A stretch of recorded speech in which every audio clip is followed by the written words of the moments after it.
It was November 8th, 2013.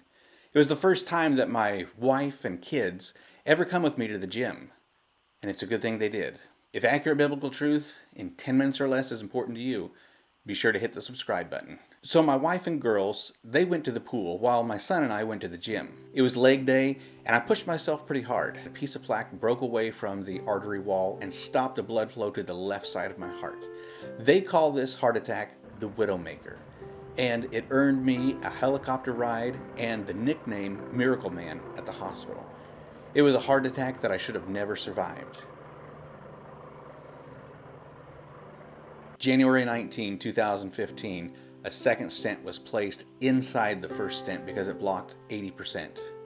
December 13, 2017, once again that stent blocked, this time 100%, and I had 2 blood clots. And then December 2019, just about a year ago, a routine heart checkup showed that my heart function had dropped dramatically and that I was going to have a defibrillator implanted.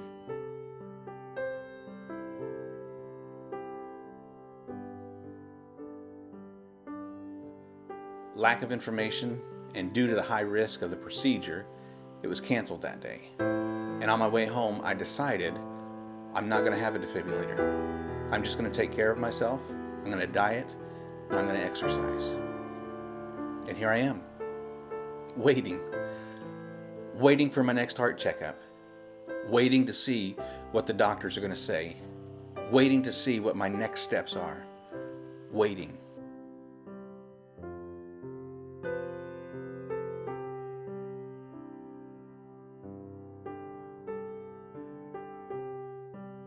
You know, back in 2013, 15, and 17, I spent a lot of time walking the halls of the hospital, doing some people watching. And what I saw were people waiting. They were waiting for doctors, waiting for a diagnosis, waiting for their next steps, waiting for a cure. They were doing the same thing that many of you are doing, just waiting. Except you're waiting on a relationship. You're waiting on reconciliation. You're waiting on answers, waiting on a baby, waiting on a financial breakthrough, waiting on God. The season of Advent is a season of waiting. The word Advent literally means coming, and it implies a certain expectation and anticipation. When we look back to the period of Advent, it was the waiting for the Savior. It was the waiting for the coming of Christ. It was the anticipation of His birth. And 2,000 years later, we're still waiting, not for the birth of a Savior, but for the day to celebrate that birth, the day we call Christmas. And that time between now and Christmas is a time of anticipation.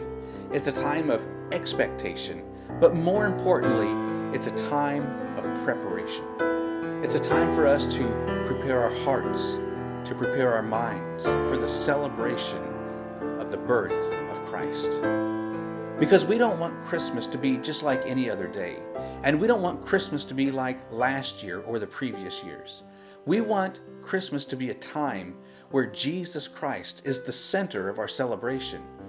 It's all about Him. It's not all about us. It's not about the gifts under the tree. It's about the man who hung on the tree. And we need to keep that central. We always say that Jesus is the reason for the season, and He really is. Let's learn to practice it. Let's learn to live it. Let's take this time of preparation, this Advent season. I hope that you will join me weekly for these devotions as we prepare our hearts for the day in which we celebrate the birth of our Savior. On the screen now is a video that I highly recommend you watch to kick off your Advent season. God bless.